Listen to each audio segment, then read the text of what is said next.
Magandang araw! Aming tatalakayin ang implikasyon ng online class sa sistema ng ating edukasyon. Ano nga ba ang ipinahihiwatig ng pag-aaral nila Dasilio et al. Na may pamagat na video conferencing fatigue and online student engagement among Filipino senior high school students, a mixed method study, na isang pag-aaral noong 2022. Ano nga ba ang nilalaman nito at paano ito nakatulong sa aming argumento? Kaya halika na, ating tuklasin ang nilalaman ng artikulong ito. Ang artikulo na ito ay tumutukoy sa tinatawag na video conferencing fatigue dahil sa COVID-19 na nagdulot ng mabilisang paglipat sa paggamit ng online class kung kaya naman halos babad ang mga mag-aaral sa mga video conferencing applications tulad ng Google Meet, Zoom at iba pa. Ngunit ayon sa pag-aaral na ito, ang masyadong pagbababad sa mga aplikasyon ng mga ito ay nakadulot ng video conferencing fatigue sa mga mag-aaral. Ang video conferencing fatigue ay tumutukoy sa pagkapagod o pagkaubos ng lakas ng mga mag-aaral dahil nga sa madalas na paggamit sa mga video conference applications. Sinuri ng artikulong ito kung mayroon nga bang koneksyon ang video conferencing fatigue sa online engagement ng mga mag-aaral noong pandemya. Isa sa mga pinakamahalagang punto ng artikulong ito ay binanggit bilang isa sa mga kaugnay na pag-aaral patungkol sa online fatigue. Ito ay ayon kina Faubil at iba pa na silang nagbigay ng konkretong modelo upang mas maintindihan natin paano at ano nga ba ang proseso sa likod ng video conferencing o online fatigue. Ito ay ang Zoom Exhaustion and Fatigue Scale o ZEF na siyang naman nagbigay konteksto para masuri ang epekto ng nasabing fenomena sa mga estudyante. Ayon kina Faubil, ang online fatigue ay may 5 dimensyon na mabibilang bilang mga epekto nito sa bawat mag-aaral. Ayon sa kanilang modelo, ito ay ang mga sumusunod. Una ay ang tinatawag na general fatigue, kung saan ito yung pakiramdam ng pagod at mental drain bunga ng matagal na video conferencing session. Pangalawa, ang visual fatigue o ang pagkapagod ng ating mga mata na nagdudulot ng iba't ibang sintomas tulad ng eye twitching, eye strain, eye exhaustion, buhat ng matagal na exposure sa mga video conferencing. Pangatlo ay ang social fatigue, kung saan ito yung pagod mula sa video conferencing session ay nakakaapekto daw sa pagbaba ng sigla ng isang tao na lumahok sa mga interaksyong sosyal at pakikibaka pa sa ibang tao. Pang-apat ay ang motivation fatigue. Ito naman ang pagkawala ng motibasyon ng isang tao at gana para gumawa ng iba pang bagay pagkatapos sa mga video conferencing session. At panghuli ay ang emotional fatigue, kung saan ang matagal na exposure sa mga video conferences ng isang tao ay maaari daw magdala ng pagbabago sa kanilang mood, nagre-resulta sa pagiging mayamutin at stress na maaari namang makaapekto pa sa iba pa niyang aktibidad at mga interaksyon. Ngayon, mula sa impormasyong ito, nahimay natin ang mga epekto ng online fatigue at nabigyan natin ng mas malalim na konteksto ang kahulugan nito.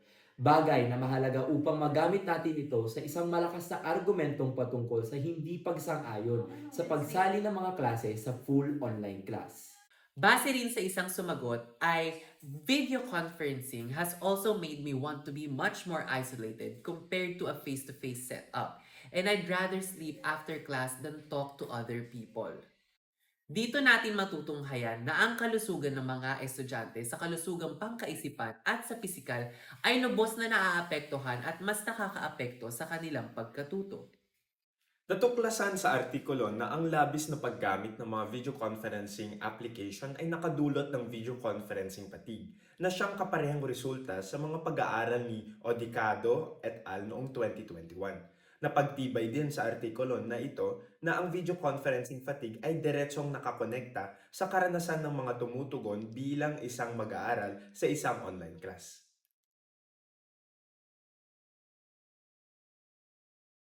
Conferencing fatigue na dulot ng matagal na paggamit ng screen, kakulangan sa pisikal na interaksyon, at hindi maaasahang internet connection ay may malaking epekto sa mga estudyante sa senior high school na nag-online class. Iminungkahi rito na ang paggamit ng hybrid learning o paghahalo ng online at tradisyonal na pagtuturo upang mabawasan ang pagkapagod.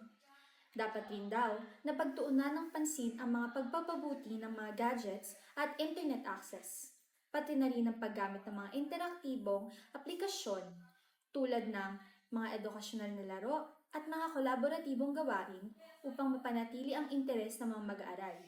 Mahalaga rin ang pagbibigay ng nakatakdang pahinga at flexible na schedule upang maiwasan ang burnout.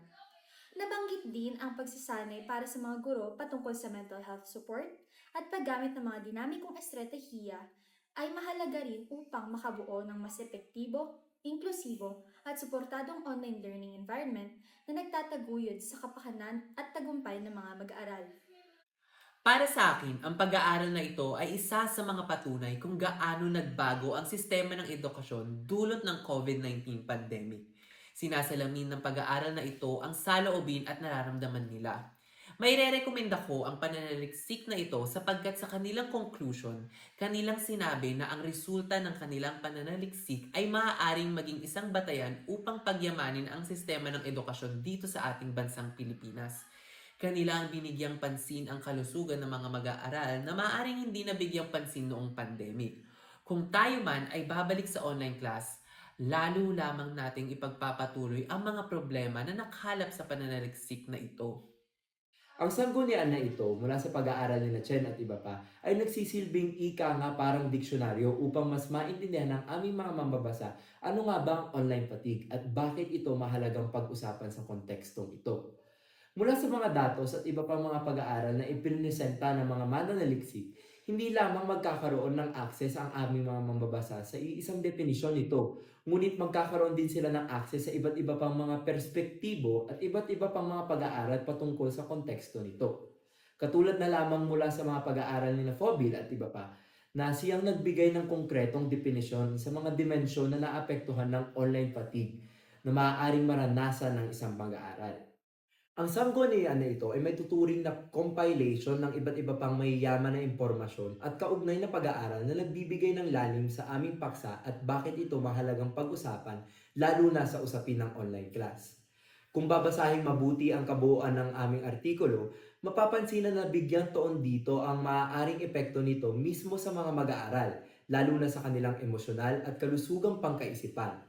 Bagay na kailangan nating bigyang pansin sa pagsasaayos ng sistema ng ating pag-aaral. Ngayon na aming napahapyawan ang pagsasaliksik na ito, kayo ay aming hinihimok na patuloy na kritikal na suriin pa ang mga impormasyon sa implikasyon ng online class ng mga mag-aaral.